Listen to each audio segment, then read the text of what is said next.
Hi, this is Mark from LongIslandWatch.com, and today we're going to be continuing our saga into rerouting American watchmaking right here in the USA.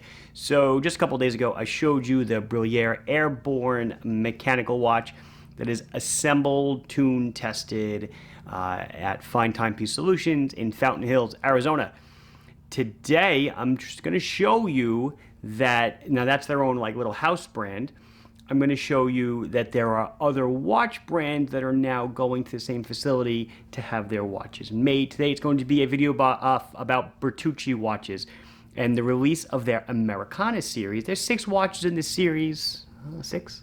I have 4 to show you today.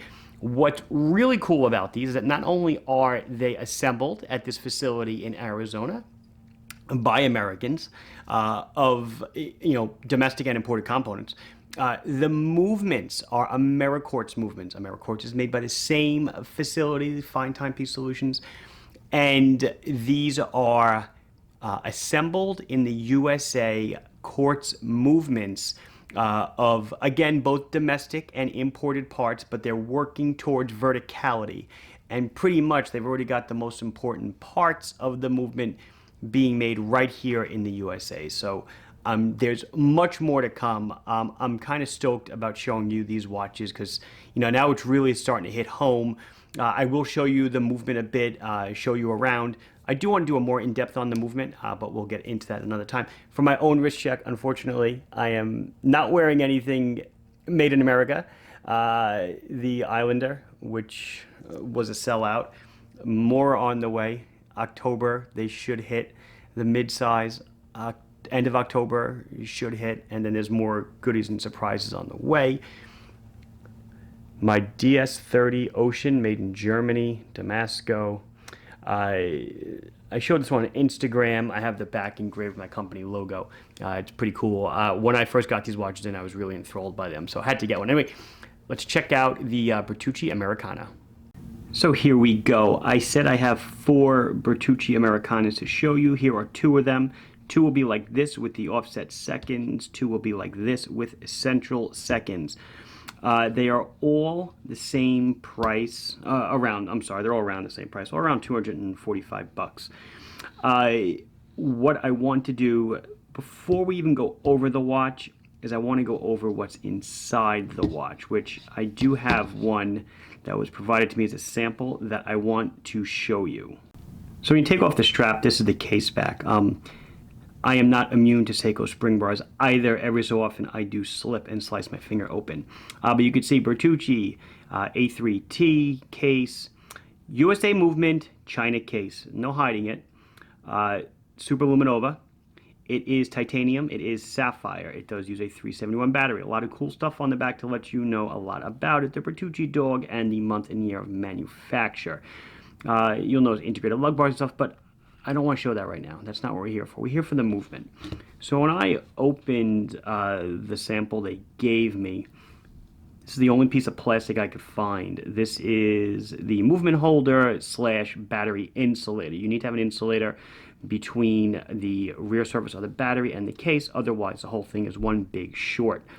I want to show you this Ameriquartz movement. If you check out the battery bridle, has their logo on it etched in there, pretty cool. Inductor coil, all things you might find in another movement, but what you will not find, like you'll find again in a Ronda or at a quartz movement, is nylon or plastic parts. There are none. Everything is metal. The gears are metal. These movements come from a time when quartz movements were designed to be serviceable. So they're basically reutilizing designs, and they're all metallic. So if the movement were to fail, for some reason, they're built to last a lifetime. But if the movement should fail, it's not throw away and replace, it is repair. Quite simple, because it's built like that. But they obviously do not expect it to have to be repaired. You have an insulator here, printed circuit boards. So what is a printed circuit board? An electronic circuit board. It's the heart of the watch, holds the oscillator. It's what counts all the little beats that go around. So we know when to advance the stepper motors.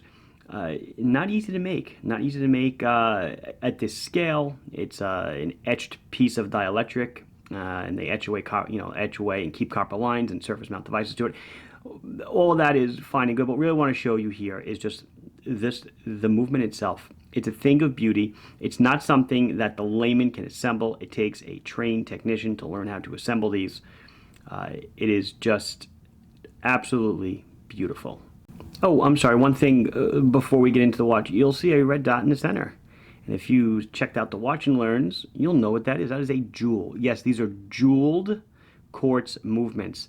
Jewels reduce friction, keep the movement running smoother, more accurate. These are, I believe, 3 jewel quartz movements.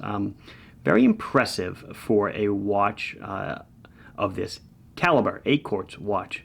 Okay, let's get on to the Bertucci watch itself. So let's get into the watch. It is 42 millimeters in diameter. It is 11 thick. You'll notice that the titanium case sticks up a little bit above the crystal to protect the crystal from getting smacked. But it is sapphire, so there's not much concern there. 11 millimeters thick to the edge of the bezel. 50 millimeters on the tip to tip. Look at the lugs. Look how they curve down so nice. And remember, there's no removable spring bars here. They are cast in titanium lugs. The whole case is titanium.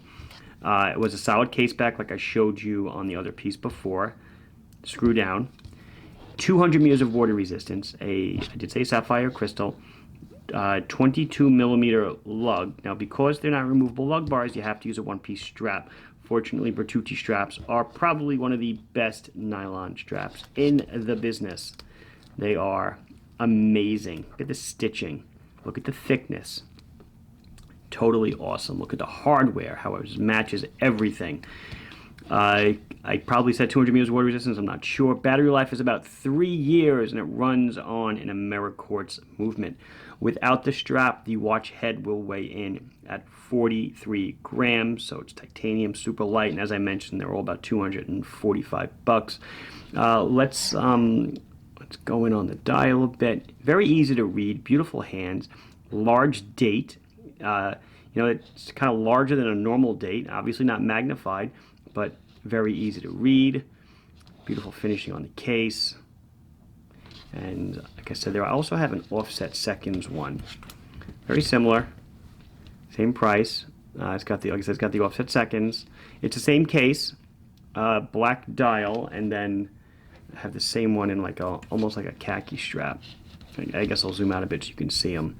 It is Swiss Super Luminova. I've said that before, but what I'll do in a minute as they're roasting under the lights is I will obviously do a Loom Shot. Let's see, I showed you that, I showed you this. I guess we should do a Loom Shot, right? And then we'll try it on and see how she looks on my wrist. Loom lovers, rejoice. I can't say much more about it. Absolutely stunning, easy to read, easy to see. Over here you can see the seconds hand tip is loomed on the offset. It is not. I haven't even turned the lights all the way down. You can see my hand, and it is just glowing super, super awesomely. So I have been featuring Bertucci quite a bit lately. Not long ago, I want to say it was a couple weeks ago, I covered their new $55 basically all-purpose field watch, which sold out 3 times in a row every time I got them in. They're absolutely killing it in the field watch game. And now I would say they're upping the ante. This is definitely not their most expensive watch. They make watches, more expensive than this. They make watches with tritium tubes. But what I want to show or say is that here's $245 for a watch that's assembled in the USA. So check number 1. Solid titanium case, check number 2. Sapphire crystal, 3. Assembled in the USA, ironclad bulletproof movement, number 4. 43 grams, number 5. I'll do number 6. Amazing, amazing straps. Totally amazing. I mean, I could probably keep going on and on, but I think that those are... Oh, how about amazing loom, number 7? I think those are really the selling features of a lot of Bertucci watches. A lot of them are titanium, but you always get an awesome strap. You always get a very comfortable case, whether it's plastic or titanium. The $55 one's obviously not titanium. Anyway, enough of me yapping. Let's try it on and see how it looks. And by the way, something I really dig about Bertucci, which I forgot to say, is they are one of the few companies that consistently puts crown stoppers in the watches prior to them shipping it, so the battery is not running while it's in transit sitting on the shelf, etc. I obviously have set all these to run for the video. Anyway, but there it is. So like I said, 50 millimeters on tip to tip, but because of the lug shape, it's extremely comfortable, even below the bone, which where it is here. The nylon bracelet was missing from a few videos. No one commented, I was shocked. I lost it. Sweeping my garage the other day, I found it. Awesome. Very happy. And there it is above the bone. So really a winner of a watch. Very solid. Looks great. Light. All-purpose. Amazing. So my journey into American watchmaking, American watches, will certainly continue. I really want to rip apart one of those quartz movements, and because I probably can't put it back together, but I'd love to rip it apart and see what's inside, and I will do that one of these days for you guys as well. But for now, this has been Mark from LongIslandWatch.com showing you the Bertucci Americana assembled in the USA with assembled in the USA movement. How many companies can say that for a $245 watch? Please like the video if you enjoy it. Subscribe to the channel if you have not done so. If you have any questions or comments, put them down below, and I will get them as soon as I can. Thank you for watching. Bye-bye.